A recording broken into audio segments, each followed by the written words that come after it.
Hi, good morning, students.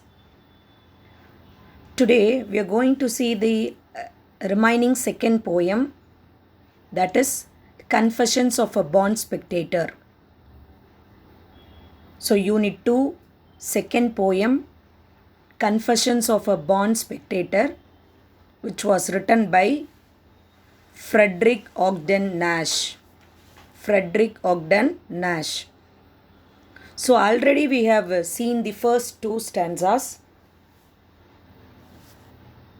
So, on outline about first two stanza we can see now.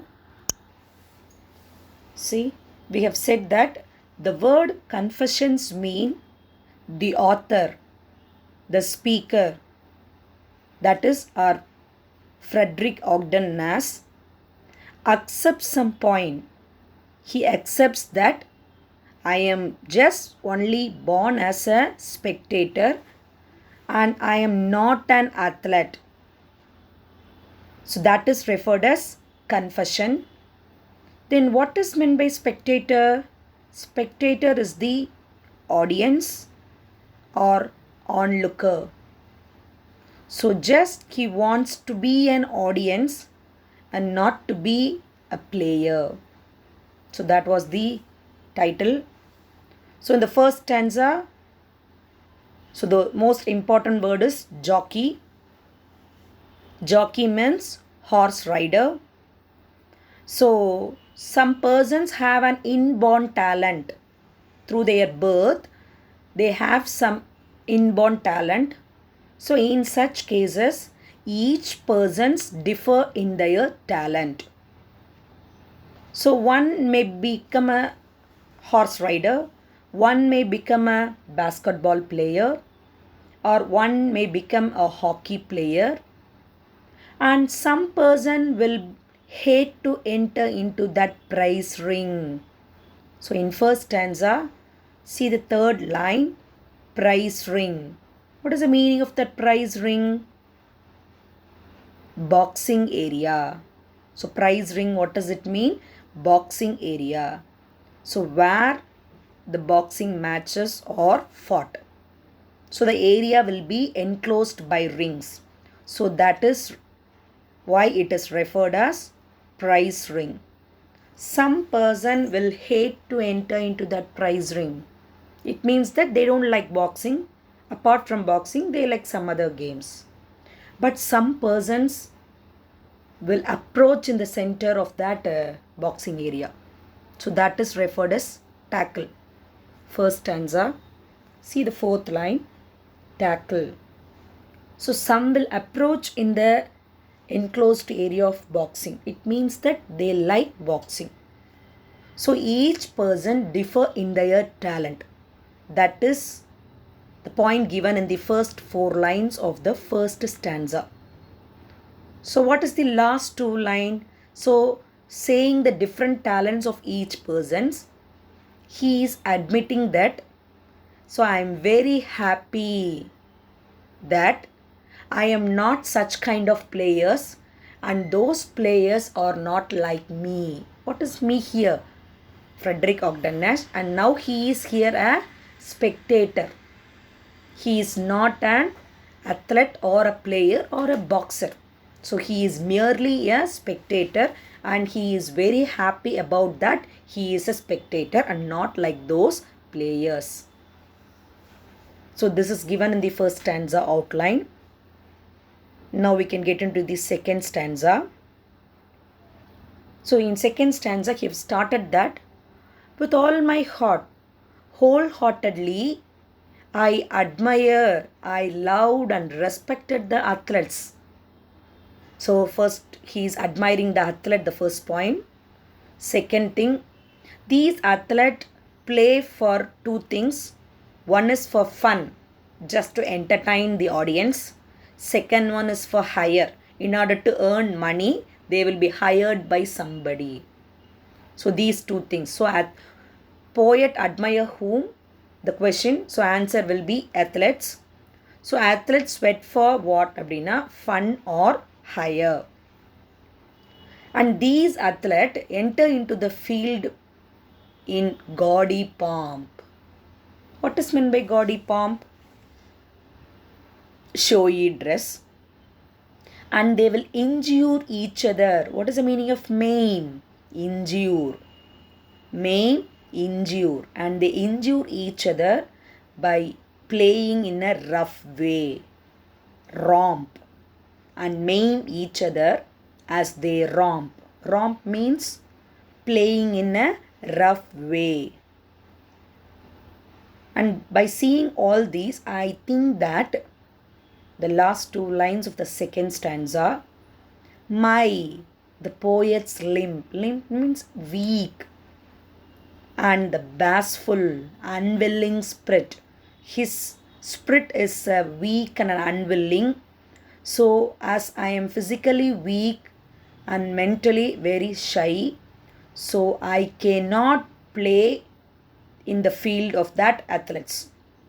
Because by using the showy dress or by playing in a rough way, they will hurt each other. As my physical strength is very weak, I cannot balance that hurtness. So he says that I will be very happy by seeing the other people's heroic actions. By the athletes are playing in a very daring manner, so I cannot play in their place. So I am very happy to enjoy by seeing that athletes who are playing in a rough way. So his limp, his spirit is very, very weak here. So this weak spirit will get strengthened by seeing the other people heroic playing. So ரொம்ப தைரியமாக விளையாடக்கூடியவர்களை பார்க்கும் பொழுது என்னுடைய வீக்கான அந்த spirit, அந்த ஒரு உத்வேகம் அப்படிங்கிறது ஒரு உத்வேகம் பெறுது. எப்படி உத்வேகம் பெறுது அப்படின்னா, மற்றவங்களை பார்க்கும் பொழுது ஒரு உத்வேகம் பெறுது அப்படின்னு சொல்கிறாரு. So this was already I have dot U and this is the outline of the first and second stanza. Next we can get into the third stanza. Now see, this is your third stanza. So third stanza, we can read it once. Now A runs 90 yards to score. B knocks the champion to the floor, cracking vertebrae and spines, lashes his steed across the line. You would think my ego, it would please to swap positions with one of these. So what is the line? See. Now A runs 90 yards to score. So இப்போ நம்ம ஒவ்வொருத்தரையும் சொன்னோம். இப்போ இந்த இடத்துல வந்து பார்த்தீங்க அப்படின்னா, அவங்கவுங்க ஜெயிக்கணுங்கிறதுக்காக ஒவ்வொரு விஷயம் செய்கிறது.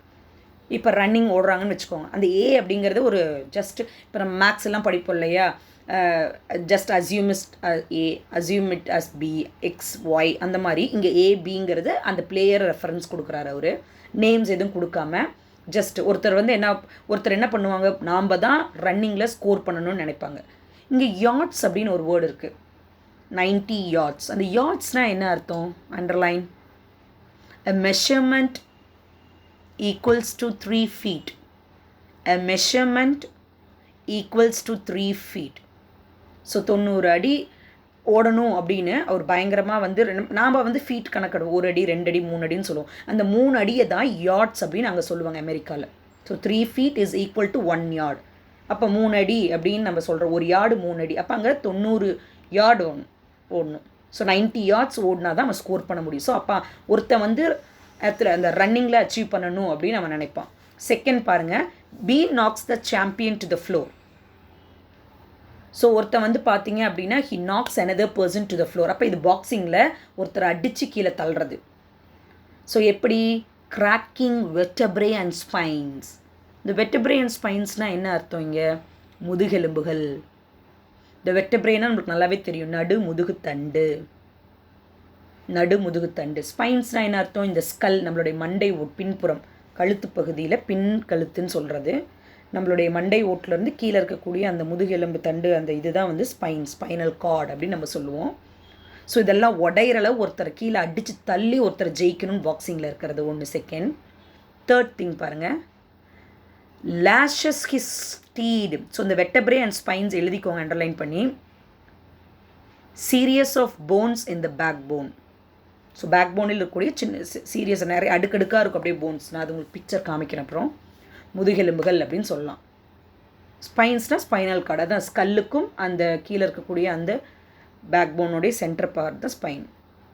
ஸோ அதெல்லாம் உடையிற அளவு ஒருத்தர் வந்து கீழே தள்ளி விடுறது. Next lashes his steed.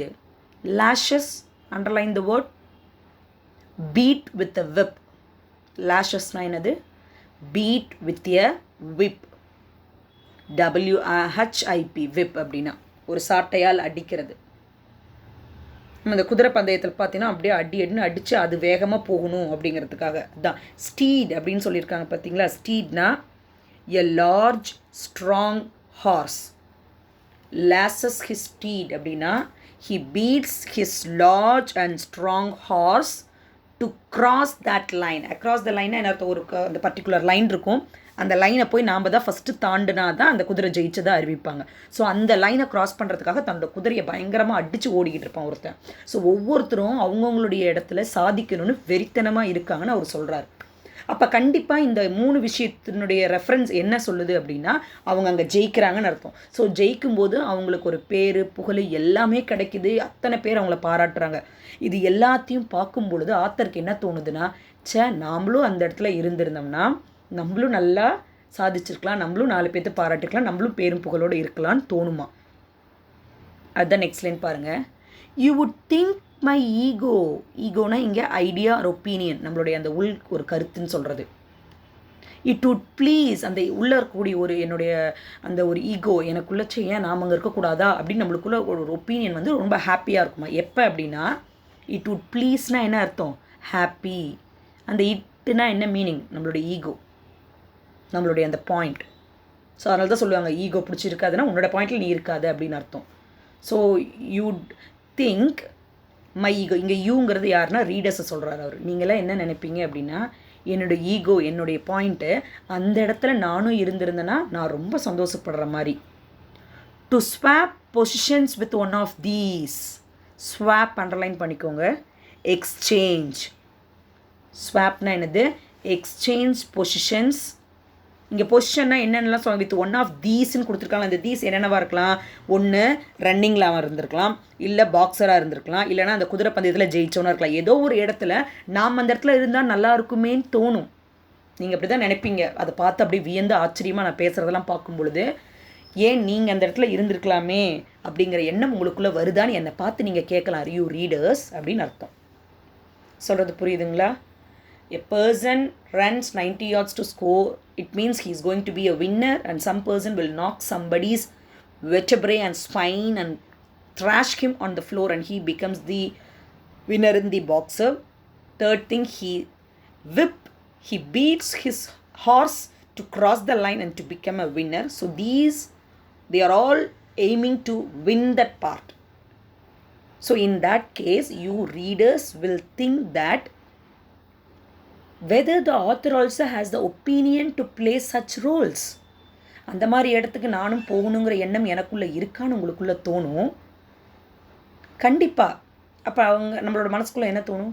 ஏன் நாம் அந்த இடத்துல இருந்தால் நல்லா இருக்குமேன்னு தோணும். எல்லாத்துக்கும் ஒருத்தர் ஜெயிச்சு அந்த இடத்துல ஸ்டேட் ஃபஸ்ட் மார்க் வாங்குறாங்க, எல்லோரும் சேர்ந்து பாராட்டுறாங்கன்னா நம்மளுக்குள்ளே என்ன தோணுச்சு? நாமளும் அங்கே இருந்திருக்கலாமேன்னு தோணும். ஆனால் அவங்க அந்த இடத்துக்கு வரத்துக்கு எவ்வளோ கஷ்டப்பட்டாங்கன்னு நினைக்கும் பொழுதே என்னால் அது முடியாதுப்பான்னு பின்னாடி வந்துடுவாங்க ஒரு சில பேர். ஸோ அதில் நானும் ஒன்று அப்படிங்கிறத அவர் ஒத்துக்கிறார். இந்த கன்ஃபஷன் அப்படிங்கிற வேர்டே வந்து பார்த்தீங்கன்னா குட் அப்படிங்கிறத விட என்னால் முடியாது அப்படிங்கிற நெகட்டிவ் பாயிண்ட்டை சொல்கிறதுக்கு தான் இந்த கன்ஃபஷன். நெகட்டிவ் இங்கே அதுதான் நெகட்டிவ். அவங்களாம் விளையாடுறாங்க, என்னால் முடியாதுன்னு அவர் ஒத்துக்கிறாரு. ஸோ அந்த பாயிண்ட்டு தான், அதனால தான் இது confession. He admits his fault அப்படின்னு சொல்லலாம். என்னால் இவ்வளோ தான் முடியும் அப்படிங்கிறத அவர் ஒத்துக்கிறாருன்னு கூட சொல்லலாம். Right. So now we can see some pictures. இங்கே இம்பார்ட்டன்ட் வேர்ட்ஸ் வந்து பார்த்தீங்கன்னா lashes, beat with the whip, steed, a large strong horse, swap, exchange. இது பாருங்கள், ஸோ தான் ஜெயிக்கணுங்கிறதுக்காக அவன் எவ்வளோ வேகமாக ஓடுறான். இதுதான் first line explanation. Some person runs to score to win that athlete. அந்த ட்ராக் ஈவெண்ட்ஸை வின் பண்ணணும்னு பயங்கர வேகமாக ஓடுவாங்க. இது ஒன்று, ஃபர்ஸ்ட் பாயிண்ட்.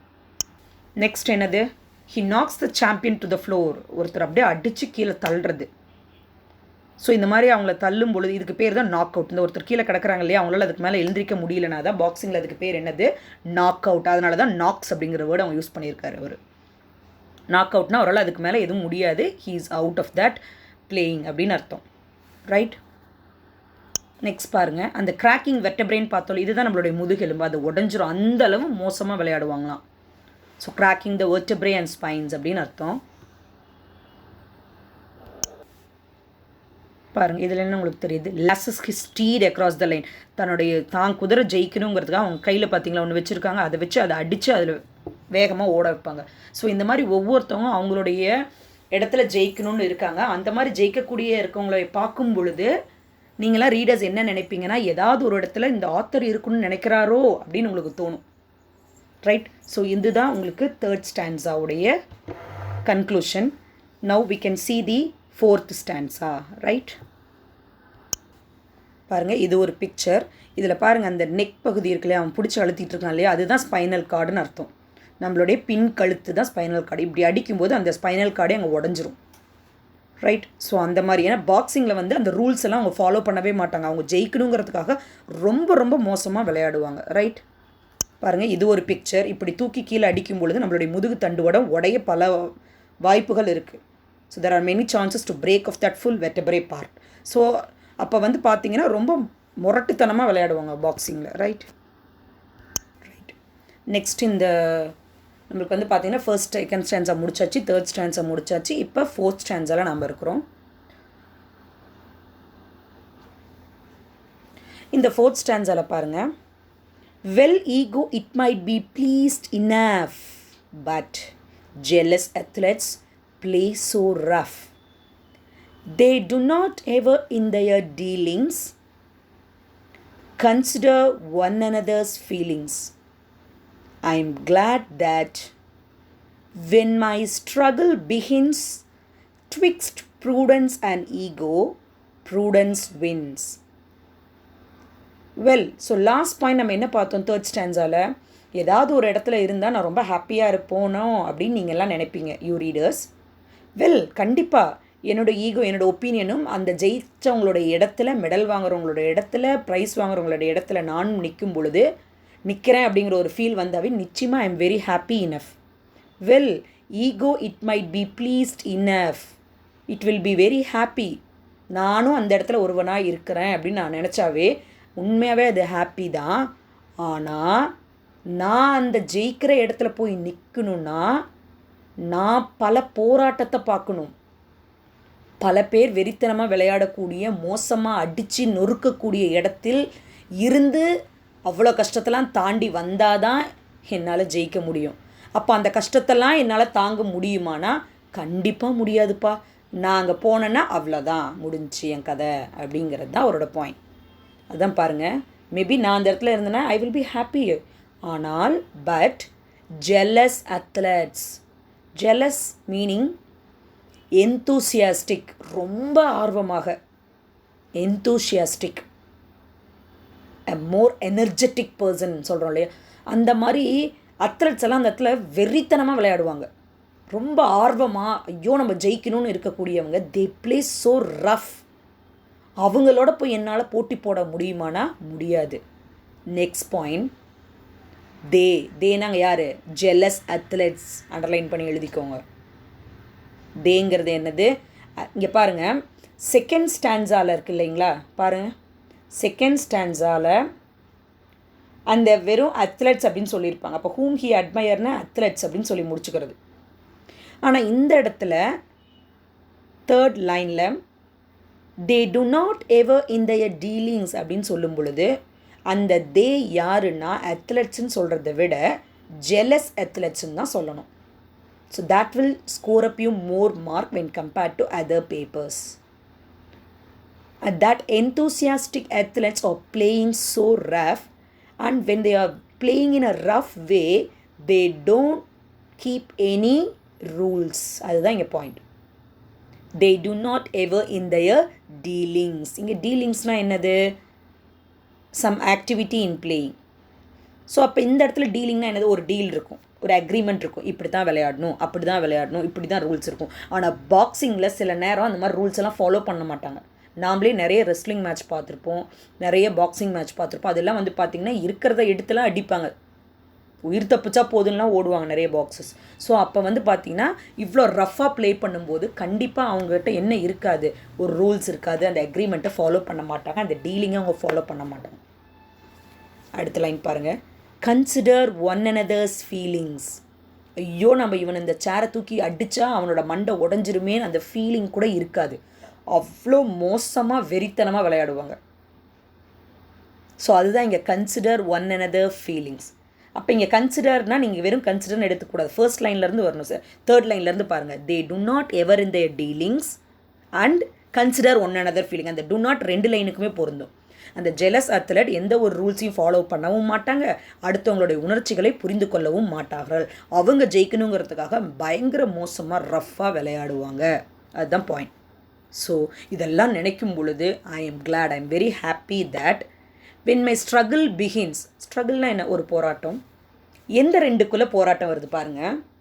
ஏன்னா இந்த இடத்துல என்னென்னா அவங்க ஜெயிச்சு பதக்கங்கள்லாம் வாங்கும் பொழுது இவருக்குள்ளே தோணுமாச்சா நாமளும் அங்கே இருக்கலாமே அப்படின்னு தோணுமா.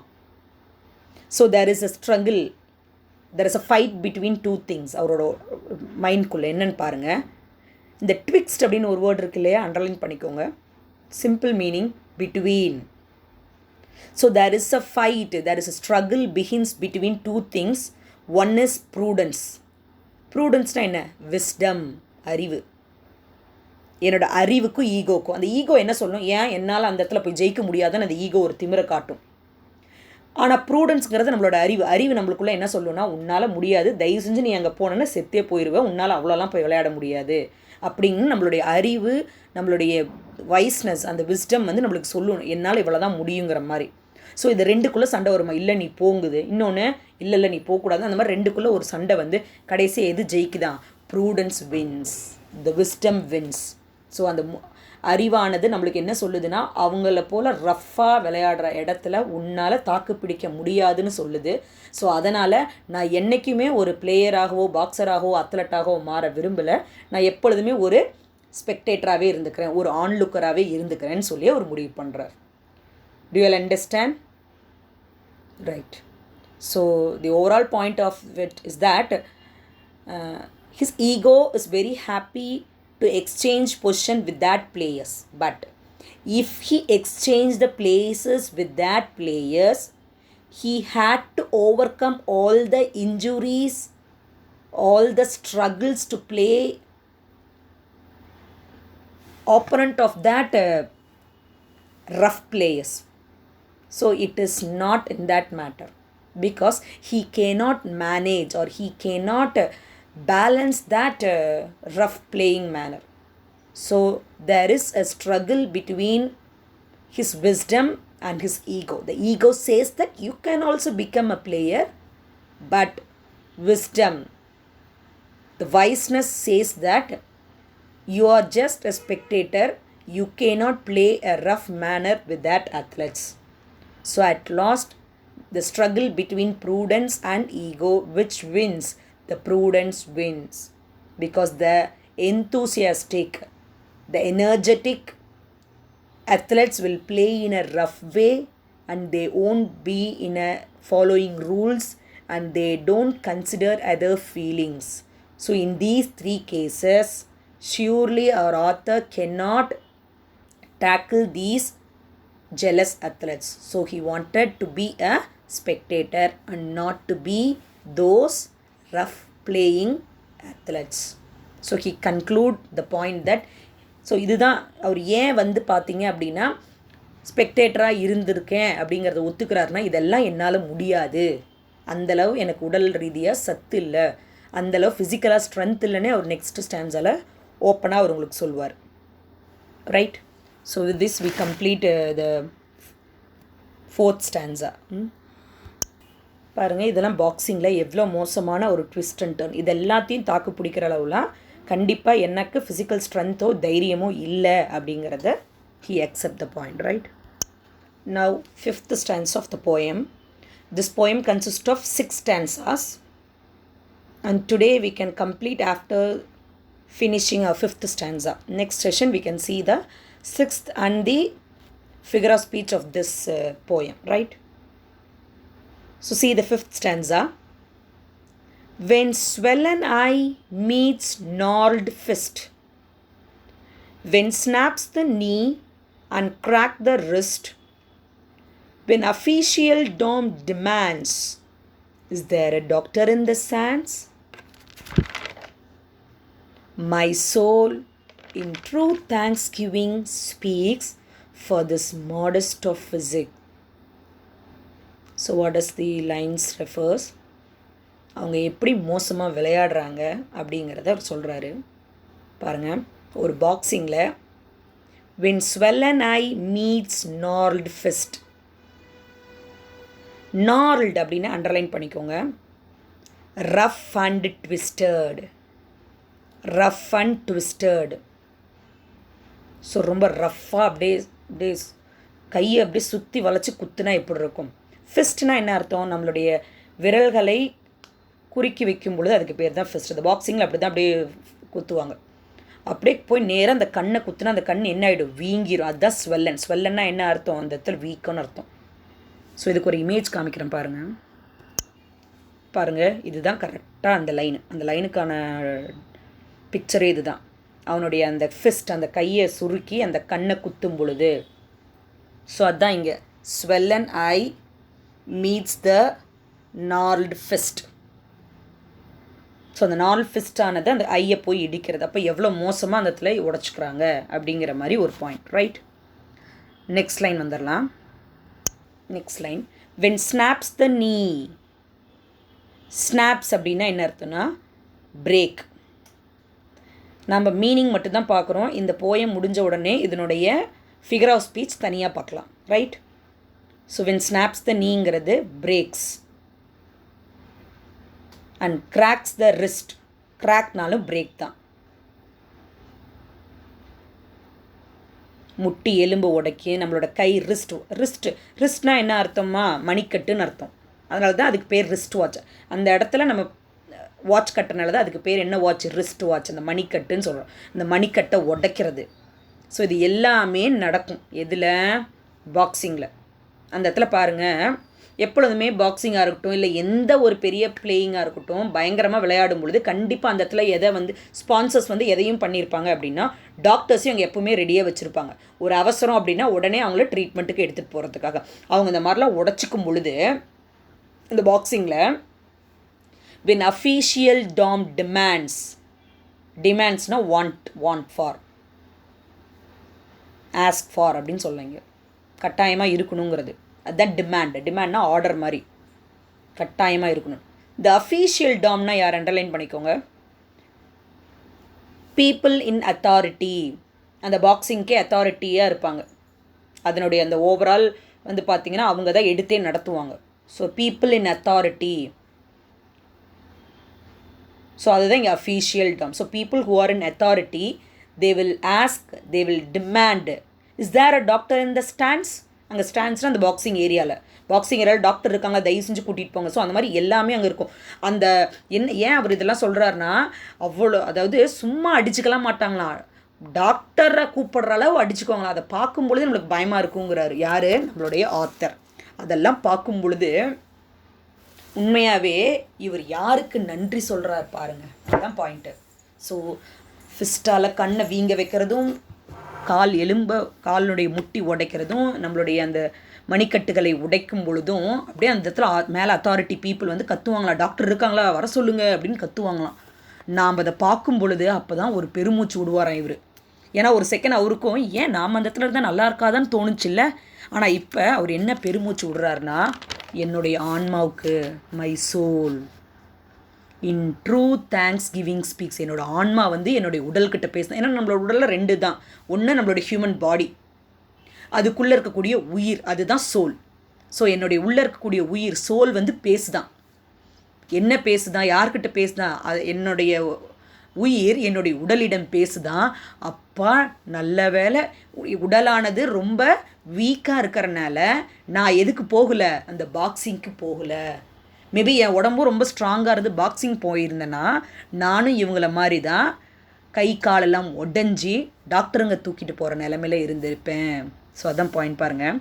My soul in true thanksgiving speaks. என்னுடைய ஆன்மா இங்கே பேசுது. விச் ஸ்பீக்ஸ் அப்படின்னா soul of the author. Underline பண்ணி எழுதிக்கோங்க. சோல் ஆஃப் த ஆத்தர், அதுதான் மை சோல்னு கொடுத்துருக்காரு. Soul of the author speaks to whom அப்படின்னா ஹியூமன் பாடி, அவரோட ஃபிசிக். ஃபிசிக்னா என்னம்மா அர்த்தம்? பாடி, ஹியூமன் பாடி. ஸோ இதெல்லாம் ரொம்ப இம்பார்ட்டண்டான ஃபிகர் ஆஃப் ஸ்பீச். பர்சானிஃபிகேஷன் வரும். இது உங்களுக்கு இப்படி சொல்கிறத விட நான் ஃபிகர் ஆஃப் ஸ்பீச்சுன்னு தனியாக வச்சு அந்த வேர்டை மறுபடியும் அந்த லைனை உங்களுக்கு எக்ஸ்பிளைன் பண்ணி சொல்கிறேன். ரைட்? ஸோ இப்போ மீனிங் மட்டும் பார்த்துட்டு வாங்க. So my soul in true thanksgiving speaks for this modest. மாடஸ்ட்னா என்னது? Simple. Simple modest of physique. ஃபிசிக்னா பாடி. ரொம்ப சிம்பிளான உடலமைப்பை கொடுத்ததற்கு நன்றி. ஹியூமன் பாடியே நீ இப்படி இருக்கிறது தான் எனக்கும் நல்லதுன்னு என்னுடைய உள்ளே இருக்கக்கூடிய சோல், அந்த ஆன்மா, அந்த உயிருங்கிறது பேசுதான் பாடிக்கிட்ட, ஹியூமன் பாடிக்கிட்ட. நல்ல வேளை உன்னோட உடல் அமைப்பு பிரம்மாண்டமாக இருந்திருந்தால் நீயும் அங்கே போய் இந்த மாதிரி அடி தான் வாங்கியிருப்பேன். அது வரைக்கும் சந்தோஷம். நாம் இப்படி சிம்பிளாக இருக்கிறதுனால நான் இப்படியே இருந்துடுறேன், நான் அங்கே போகலை அப்படிங்கிறத ஒரு திருப்பி நிறைய பாயிண்ட் அவர் எதுக்காக சொல்ல வராரு அப்படின்னா, ஹீ ஜஸ்டிஃபைஸ் ஹிஸ் பாயிண்ட். அவரோட பாயிண்ட்டை திருப்பி அவர் ஒத்துக்கிறாரு. அங்கே போகணுங்கிற எண்ணம் இருந்தாலும் என்னால் அங்கே போய் இருக்க முடியாது. அந்தளவு என்னோடய உடலமைப்பும் இல்லை, எனக்கு அந்தளவு பார்த்திங்கன்னா வில்லிங்னஸும் இல்லை. அவங்கள எனக்கு பிடிக்கும், அதுக்காக நான் பிடிக்கலன்னு சொல்ல வரலன்னு சொல்கிறார். நல்லா புரிஞ்சுக்கோங்க. He loves, he respects, he likes, he admires all the athletes and players, but he cannot exchange the position of them. He is merely a spectator அப்படிங்கிறத அவர் தெளிவாக அக்செப்ட் பண்ணுறாரு. நாம் தெளிவாக புரியணுங்கிறதுக்காக தான் ஒரு நிறைய பாயிண்ட்டை நம்மளுக்கு ஜஸ்டிஃபை பண்ண போட்டிருக்காரு. Right? So with this we complete the 5th stanza of the poem. So you all understand, right? ஒரு கண் வீங்கிறதும் கை கால் உடையிறதும் ரிஸ்ட் உடையிறதும் இந்த மாதிரிலாம் உடையும் பொழுது கண்டிப்பாக அங்கே இருக்கக்கூடிய அத்தாரிட்டி பீப்புள் டாக்டர் கூப்பிடுவாங்க. So in that situation my soul will speak to my body that I'm very happy and very thanks that you human body is a simple physique. So because of that simple physique, simple body frame, you are just a spectator and you are not a player. For that I'm very thankful for you. Likewise, which is speaking, my soul is speaking to my human body. So this was the end point of that 5th stanza, right? So on the whole, what we have taught today is that the poet's ego is pleased to become an athlete. He is very happy to be an athlete as a winner. But then the poet observes how the enthusiastic players play so rough, hurting each other. So he comes to a decision that we cannot become a player. So at last the wisdom wins. And he says that he will be a spectator. So the overall point, he is at the last point, the poet's soul is truly thanksgiving to the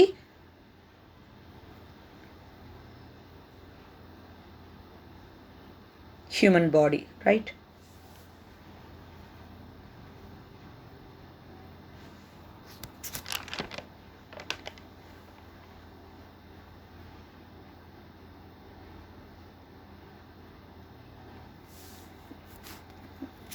So with this we complete this stanzas. So here the poet is not a sports person or is not a player. He is just want to be a spectator, right? So that is the main important point in the line. And these lines all justify that because of he gives all the point to justify his view. Because he is saying that he is a spectator. Why he wants to be a spectator? Why the author cannot become an athlete? So to know the answer, he gives many points in this poem, right? So with this we complete the today's stanzas. So remaining we have only one stanza of the second poem.